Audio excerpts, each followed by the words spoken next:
What we have here is a Dell Inspiron 1200. This was a freebie.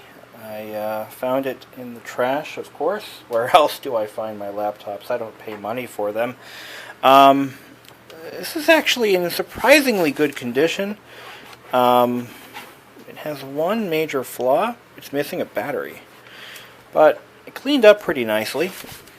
Got a couple of scuffs and stuff on it, but otherwise it's not in bad shape. Turns out I happen to have the exact power supply I needed for it already on hand, so I didn't have to dig one out somewhere. I got it basically as you see it, without the power supply and without the battery. If we look underneath, we see that it has a refurbished tag on it. So this was remanufactured by Dell at some point in its life. Whether it was purchased as a remanufactured or if it was a warranty replacement, that information I do not have. I'm just kind of cleaning it up a little bit. Not really sure what I'm going to do with it. I mean, it's not a bad little machine. It is a Pentium. Actually, no, I believe it's a Celeron 1.7. It has a gig of RAM. Actually, I might even have a little more than that. And it has a tiny little 40 gig hard drive, which I can replace in no time. I have bigger drives, so I could put a bigger drive in it. And I can get a battery on eBay for, what, $12? And it's missing 2 feet, which is not a big deal. I can take care of that, no problem. So, yeah, I'm really a stickler for everything that I have has the feet, and everything has to be complete before I'll put it into service. I might end up giving this one away, though. I know someone who could use a laptop, and this would be a good starter machine, but I wouldn't give it to this person without a battery, so I would have to buy a battery for it. So, I don't know. I'll figure out what I'm going to do, but let's take a look and see how well it runs. Oh. Hit it kind of hard. Wait a minute. Let's see how well it runs. That was a joke. Oh, there we go. It's not a loose oh. There's a loose connector. I didn't, when I first tested it, I didn't notice that. No, it's fine now. Yeah. Oh, there it goes. So it might be my power supply. Huh. Alright, well, let's try something here. Let's clean the barrel. It's a little dirty. See if that helps. I mean, that's all fixable. If the machine proves to be worth it, but I gotta narrow it down. I gotta find out if it's, well, it's my power supply. Alright, let's just not jiggle it around. Let's boot it up first. But that's all fixable. If the machine performs well enough, I mean, I'm going to rebuild it. I'm going to put Windows XP on it. I wouldn't put anything newer than that, even though technically it may be able to run Windows 7. It does meet the minimum requirements, but I don't think I'm going to put that on there. This is another case of when you throw away a laptop, you really should remove or destroy the data on the hard drive, because this still has the original owner's personal information, resumes, address, everything that I need to steal their identity this machine has. Which is why it's good to be a respectable person and delete their data. That's something that I would advocate for. But we'll log into Steve's account here. We'll take a look at, I mean, so far this thing boots up pretty quickly. I mean, it really runs well. May or may not have viruses. I haven't really checked it over. It does have a possible power issue, though, so I got to figure out what that is and fix it. But rebuilding it with Windows XP is a smart idea. This does have a great deal of software on it and a great deal of personal data. Just verify the processor information, system data. We know it has a 40 gig hard drive. We know it has at least a gig of RAM. Not really sure on the processor. It's running Windows XP Service Pack 2. It is a 1.4 gigahertz Celeron Mobile. It has 1.24 gigabytes of RAM, so it has realistically a 1 gig and a 256 megabyte module in it. It's registered to a guy named Steve. This apparently has the OEM copy of Windows on it, so it's never been updated. To save myself a little bit of time and hassle, I may just update this OS after I delete all the user accounts. Just update it to SP3, install the latest updates and patches, and just use it for something. I don't know what. It does have an internal wireless card. I think it does. No, it doesn't look like it does. But that's okay. I actually think I have one that will fit it. I know I saved a couple of old Dell wireless cards at work for laptops that I've discarded. So that should not be a problem. If it supports it, and I think it does. The Inspiron 1200, I do remember working on one a while back, and it was pretty sparse. It was like a Black Friday special, I called it. It was absolutely terrible. It didn't have any. It had like 512 megs of RAM. It had the slowest Celeron available on that laptop. It had no hard drive space. You know, come to think of it, it might have been the exact same model as this one. Because this is... I think this laptop is about... I want to say... from around 2005 or 6. And we can confirm this by ripping the hard drive out and taking a look at the production date. That'll give us an idea as to how old the laptop really is. Very few components have production dates on them as standard practice. The two that I can think of are hard disk drives and optical drives. So if a laptop has the original drive, which this one likely does, you can usually determine how old the machine really is just by looking at the drive. What surprised me the most about this laptop was that it still uses an IDE drive. In fact, pop it out. I'm going to take... no, we already got the screws out, so let's just pull it out here. This actually has a Samsung 40 gig, and the production date, 8 of 2005. So this laptop is from late 2005, possibly early 2006. So that's about what I expected.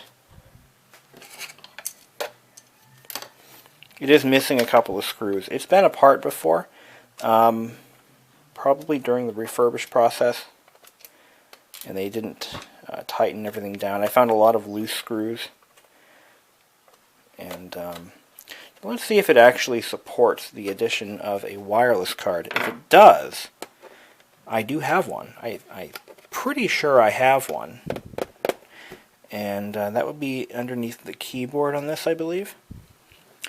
Sometimes you'll have a cover on the bottom with an open slot. This is our memory slot right here, and that's all that's in here is memory. You can clearly see that there's one module space, and yeah, so there's only room for one module. It's kind of chintzy, but this is a Dell, so, and it's not a good one, it's a cheap one. The Inspiron 1200, man. Yeah, that was a cheap laptop, come to think of it. I don't do a lot with Dells. The organization I work for we're an Apple shop, and have been since the middle part of the last decade. So, you know, we are a Mac shop, and when it comes to PCs, and I buy a lot of laptops, I buy a lot of Windows machines for this organization, but I only buy Lenovo.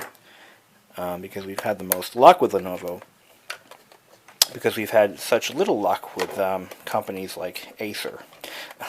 You know, I have had such a bad experience with Acer products, I'll never buy another one for the company. So it just isn't going to happen. So let's try to rip the keyboard out of here and see what's underneath. If I know my Dells, well, actually I don't, so I'm going to pretend that I don't know anything. I believe there is going to be a slot for a wireless card under the keyboard somewhere, but we'll come to think of it, that's not typical for Dell. Typically it's on the bottom here. So this could just be a really cheap laptop. So let's pop. Got the keyboard off and the keyboard hinge cover, the display hinge cover. Now we're going to practice. I didn't have to take out half the screws I did. I should have looked it over first, but you know, I'm just screwing around here, killing time. So we're going to take this cover off here and we'll take a look at what kind of expansion options we have. I don't see any wireless antennas or antennae. Normally they'd be running through the display hinges. So this looks like it's one of their bargain basement models which does not support internal wireless. Now why a company would make a laptop like that in the year of 2005 is beyond me. It just means that it requires the use of a wireless adapter card, so like an external one. Now I see looks like a PCI slot here, mini PCI, but I do not see antennae anywhere. Actually, you can see where they would run. There's a notch here for it. So it looks like that on this particular laptop, they may have offered a wireless kit. Fan's not frozen, good. Now in the wireless kit, it would probably include the antenna needed to use the card. So I can make this work without any real issues. The problem is, do I want to? I'll have to dig through my collection of parts and see if I still have that wireless card that would fit in here. And if I do, I can rip the antenna out of another laptop. You only need one, really. And I can then run that antenna through the display. But that's a lot of effort for such an old machine. I should mention the hard drive production date was actually 12 of 2005. So this laptop was probably sold in early 2006. Or at the very end of 2005. Let's see. 822. Yeah, so this thing is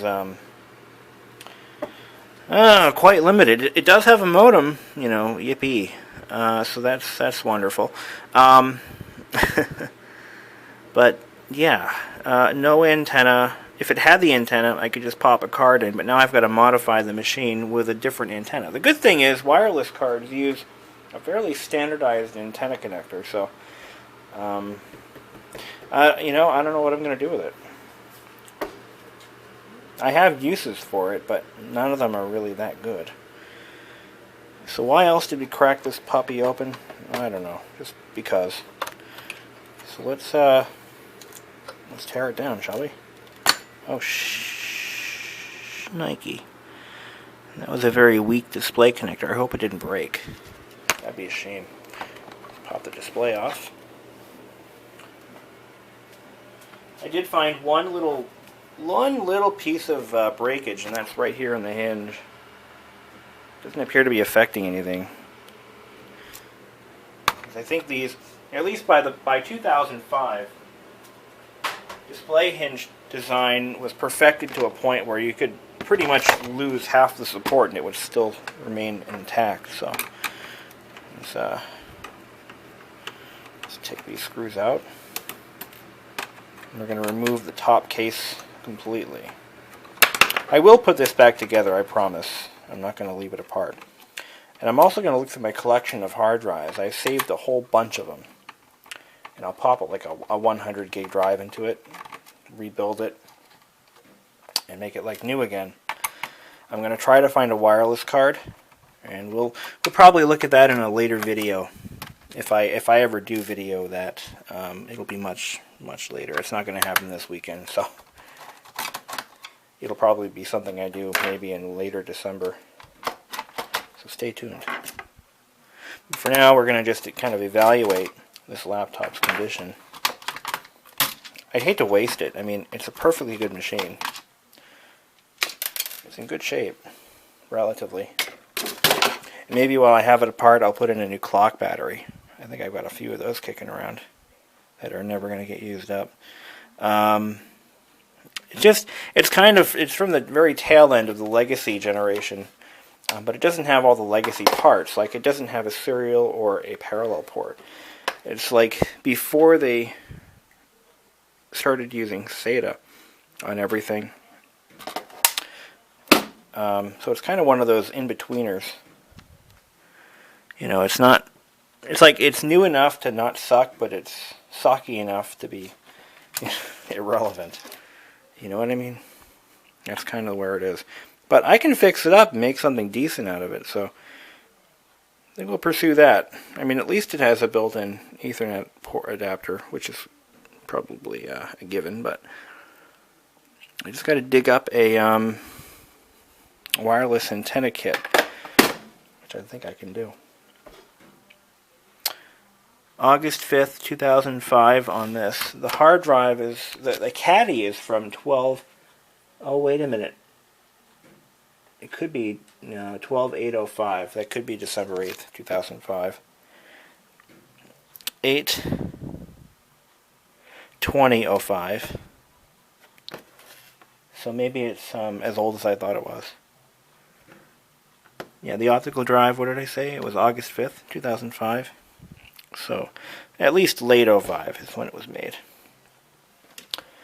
And I bought this condo in November of 2007, so it's newer than my old laptop was when I moved here. I had like an old HP Pavilion from 2004.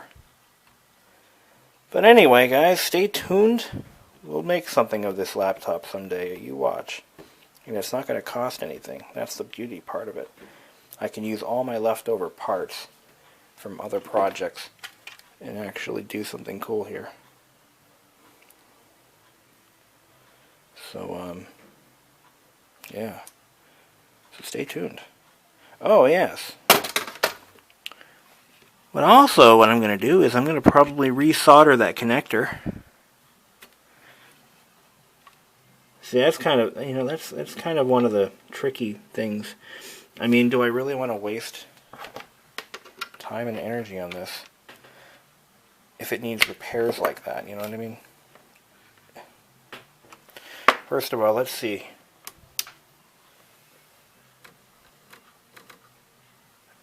Okay, it's got power. I'm going to try to flex this connector. Let's see if it loses power. No, so far no. I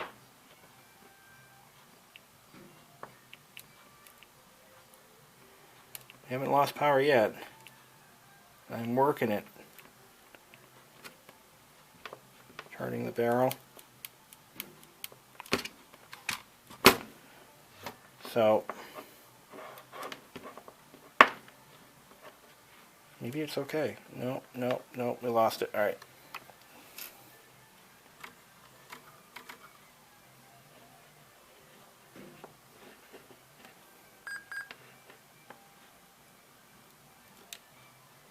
It's my power supply. If it's anything, it's the power supply. Yeah, it is. There's a break somewhere in this flex cord area, so no big deal. That's a standard 19 volt power supply, and I've got billions of those kicking around, so that's not really a big deal. Alright, well, stay tuned, guys, for some updated video now, if I don't upload anything, please don't hound me. I may end up giving up on it and throwing it out. I don't know. So please don't hound me for more videos on this. I am not I don't really respond to hounding or questions like that. I mean, it gets uploaded when it gets uploaded, so please don't ask again. Not to be rude, it just drives me nuts when people do that. So,